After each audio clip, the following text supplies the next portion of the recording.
Farm एक्सटेन्सनको कामले यता हेर्न भ्याएको थिएन। यता चाहिँ पुरै थाङ्ग्रो दिन एकदमै बितिसकेको छ। गोडमेलको काम पनि एकदमै बितेको थियो। अहिले चटक्क सफा बनाइयो गोडेर। यो चाहिँ के भन्छ अरे सरसफाइ पछाडिको हिँड्ने बाटो हो। बाटो अलिक साँघुरो भएको छ, पाटो सानो भएर यो नलठुल राख्नुपर्छ। अब यसलाई चाहिँ हामीले उखाल्न एकदम गाह्रो हुन्छ। यसले न्युट्रिन्स पनि एकदम बढी खाइदिन्छ। अब उखाल्दाखेरि अलिकति मिलेन भने चाहिँ बिरुवा पनि उखलिदिन्छ। त्यही भएर यसलाई अलि ध्यान दिएर उखाल्नुपर्छ। कसरी हल्लिन्छ बोट।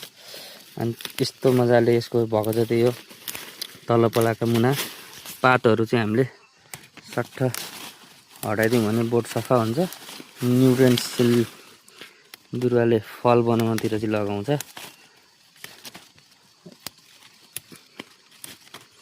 यसरी अनावश्यक हाँगाहरू मुनाहरू अब मल छ प्रशस्त भने 4-5वटासम्म हाँगा राख्न मिल्यो। मल छैन भनेदेखि चाहिँ 3टा 4वटा है छ भने चाहिँ प्रशस्त राख्न मिल्यो। आफूले मल दिन सकिन्छ, माटो राम्रो छ भने राख्दा भयो। तर राम्रो गुणस्तर भनेको चाहिँ 1 2 3 4वटा हाँगामा आउँछ। यो चाहिँ अहिले यो हाँगा अलिक नमोटाएको भएर मैले यसलाई छोडेको छु। यो हाँगा अलिक मोटाएपछि यो बाँधिदिन्छु। अहिले सिकेचर भएको म काटिदिन्थेँ, यो ठिक्क हुन्थ्यो। यतिको चाहिँ हामीले राख्नुपर्ने हुन्छ। यसको यो जस्तो 1 2 3 4वटा हाँगा बनाएर चाहिँ हामीले यसलाई राख्यौँ भने अब यसबाट पछि राम्रो उत्पादन लिन सकिन्छ। अघि कस्तो थियो अहिले कस्तो भयो ल फिल्ड यसरी हामीले हेर्न सकिन्छ गाइस। ल यो चाहिँ हाम्रो पहिलो लटको आएको बारे हो। दोस्रो लटमा चाहिँ हामीले माथि नयाँ फिल्ड जुन बनाएको बढाएको फिल्डमा हामीले रोपेका छौँ। त्यो चाहिँ अलिक पछि नै हुन्छ। लेट भेराइटीको रूपमा लगाएका छौँ हामी त्यसलाई। रेड भेराइटी पनि त्यस्तै खालको छ, अलिक ढिला फल्ने खालकै। अब ट्रायल पनि हो, अलिक ढिला असारको आधाउधीमा आएर अकबरी खोर्सानी रोपेर हाम्रो ठाउँमा हुँदो रहेछ कि रहन्छ भन्ने हेर्न पनि खोज्यो यसपालि।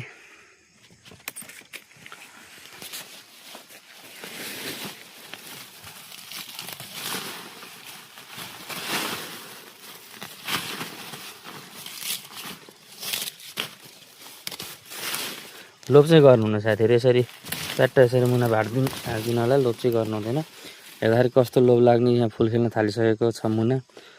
अब भाँच्दाखेरि लोभ गऱ्यो भनेदेखि पछि उत्पादन राम्रो हुँदैन। यदि ल यसमा पनि तपाईँको यहाँ मात्र भाँचेर पनि हामीले राख्न सक्छौँ। यति मात्र भाँचेर यसरी यो त्यो 4वटा र प्लस यो 3टा गरेर 7वटा हामीले राख्न पनि सक्छौँ। मल प्रशस्त छ, स्पेस मिलेको छ भने